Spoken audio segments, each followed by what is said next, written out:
This week is Parshas Ki Sisa, and it's also the week of Purim. And I want to talk about one of the kind of striking elements and surprising and very unusual elements of this holiday.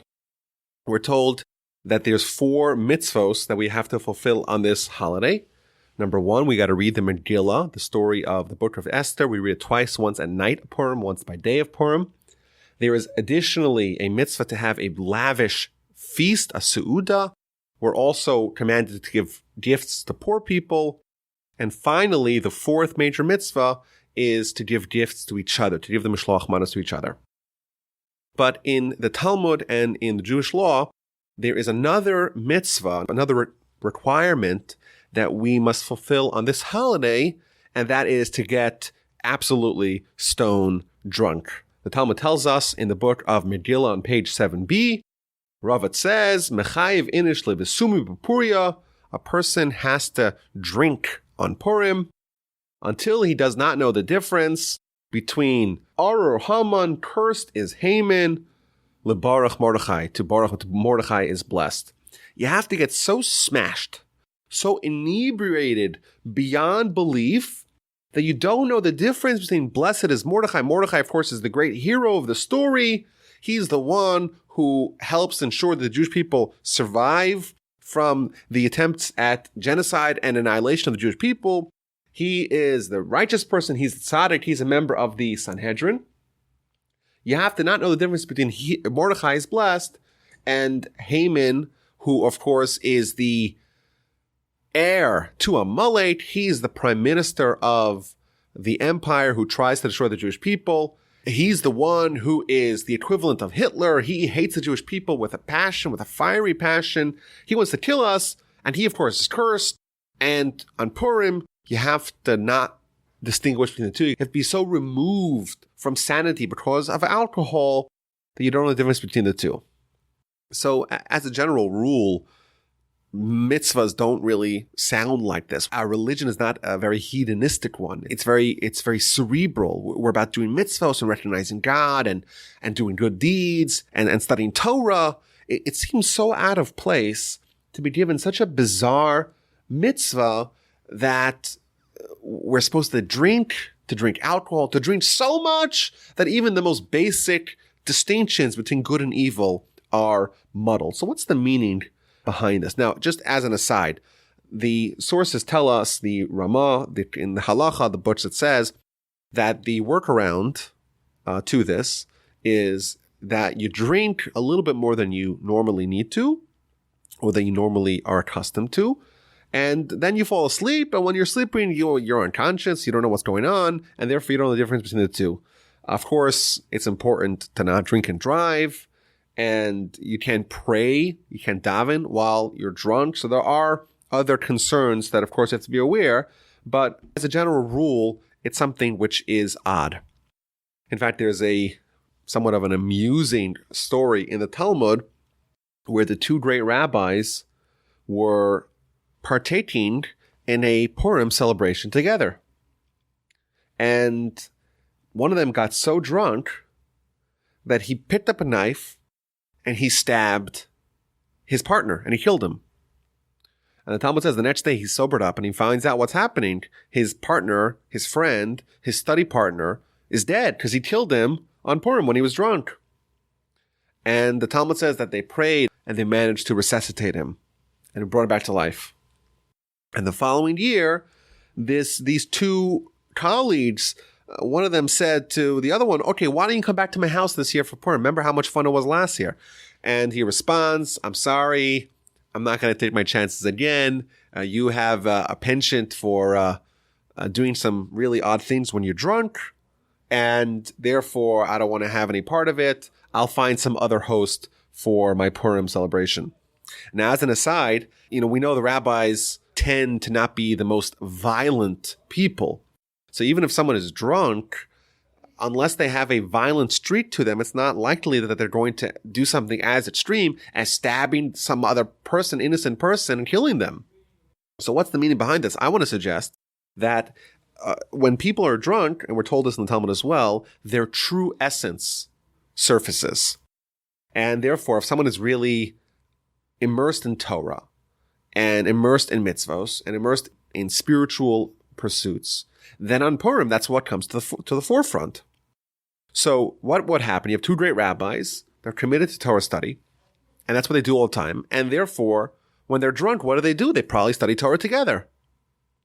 And the Talmud says elsewhere that great Torah scholars, when they study Torah, it's not like a civil debate of inconsequential matters. No, if you are arguing with your study mate, with your study partner, with your chavrusa about Torah, you have to be all in. You're all committed to it. And the Talmud says, the book of Kiddushin, that even parents and children, if they study Torah properly, they have to get so committed to their position. If you believe you're right and your study partner disagrees, you got to fight it out. There's no room for civil obedience. No, this is Torah. This is how you study Torah. The Talmud says that done properly, study partners should begin to hate each other amidst the argument. If I'm arguing with you and I'm convinced that I'm right and you're convinced that you're right, we have to duke it out, even if it means that I start to dislike you because I feel you're wrong and I'm right. So the Talmud says that when they're studying, they start to hate each other, but when they finish, they start loving each other. So what I suggest happened over here by that fateful Purim, the two rabbis got so drunk and they started arguing about Torah. And they really got into it, and they started to hate each other. And lacking the inhibitions that they normally have while sober, he couldn't stand. One rabbi couldn't stand the other rabbi, and he just grabbed a knife and started attacking him. And that's why he killed him. And the rabbi knew that. He says, okay, next year I'm not taking the chances. I'm not coming back to your party. And that's a little bit of a story about drinking on Purim. But what's the meaning behind it? So I want to give a few suggestions. The Talmud tells us in the book of Shabbos, page 88a, or we mentioned this last week, that on Purim, the Jewish people re-accepted the Torah out of love. At Sinai, the first initial acceptance of the Torah was done under duress. There was a gun to our head. The Almighty took the mountain, put it upside down upon us like a barrel. We had to accept it or else we would have died. Purim, we renewed our vows, but this time we accepted the Torah out of love. What is Torah? Torah is the will of God. So what's the relationship that we have with Torah? When a human comes to God and says, I want to study your Torah, essentially what they're saying is it's an act of submission. It's an act of humility. It's an act of saying, this is wisdom and knowledge that comes from God, creator of heaven and earth, and that supersedes human wisdom and human knowledge and human intuition, human everything. God is so much more advanced intellectually. Therefore, when I come and I have to say, okay, I want to see what God has to say in the Torah, and I'm going to absorb it. But that demands that you have to initially suspend the characteristic of thinking that you are all-knowing. You're not on the same playing field as God. If God has a position in the Torah and you have an opinion that disagrees, you are not equals for you to duke it out. One of the biggest problems, according to the Talmud, of someone studying Torah, or the biggest risks, dangers inherent in studying Torah, is that someone could try to start their relationship with Torah with preconceived outcomes that they are desirous of. So suppose I have an agenda. If I have an agenda, and I say, okay, I'm going to try to jimmy my agenda into the words of the text or the words of the Torah. That not only is it corrupt, but it undermines the whole essence of what Torah is. If Torah is from God, then my opinion on a given matter carries no weight because it doesn't have, I don't have a say with relationship to what God is saying. And therefore I have to approach and say, okay, I want to understand the truth of what God is saying over here. Not to say I want to impose what I want on God. And therefore what happens? On Purim, we're going to reaccept the Torah. What do we do? How do we ensure that our narrow viewpoint is not imposed upon Torah? We get drunk. When you get drunk, you lose your mind. You lose your inhibitions. All those normal filters cease operating. You don't have an opinion. You can't form a cogent perspective on anything. We're reminding ourselves every Purim that if we want to really accept the Torah, we have to learn that we're not legislating from the bench. We have to faithfully accept the Torah without contributing what we are saying to it, without saying, I want to impose my will on Torah. To accept it, we're drunk. We're suspending our thinking process. We have no say in the matter. We are a blank slate. We're a clean slate, and we want to hear what God has to say on this matter. I want to suggest a second explanation for this bizarre mitzvah. And I think if you actually read the precise words of the instruction, I think it's a little bit misrepresented.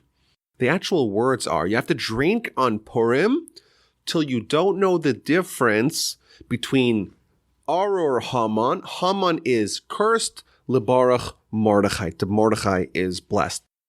I think people misinterpret what this means. People assume that what this is saying is that you have to drink till you don't know the difference between Mordechai and Haman. You don't know which one's the good guy and which one's the bad guy.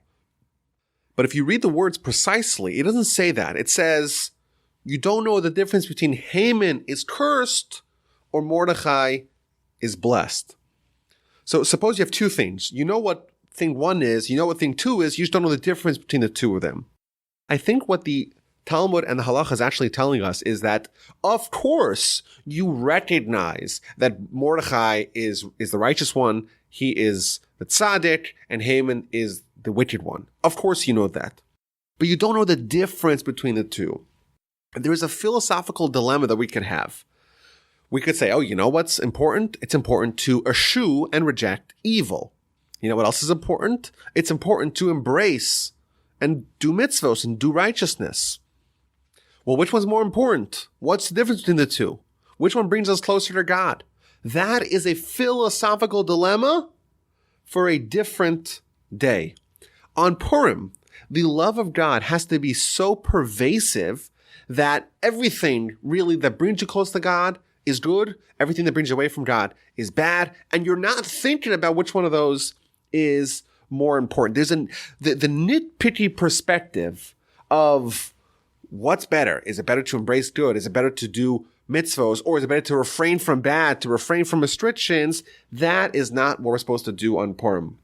When there's real love evident in a relationship, then the philosophical aspects of what is contributing more to this love. Is it this? Is it that? It doesn't matter. That's not the equations that we do on that day. So maybe that would explain what we're trying to achieve by getting drunk. By getting drunk, you slightly take the edge off the philosophical veneer that we have surrounding us usually. So those are some of my thoughts on this mitzvah, and I hope everyone has a wonderful, happy, healthy, and hearty Purim, and is able to connect to the story and to the mitzvahs of the day in a meaningful way. Drink responsibly, drink safely, and I'll see you next time.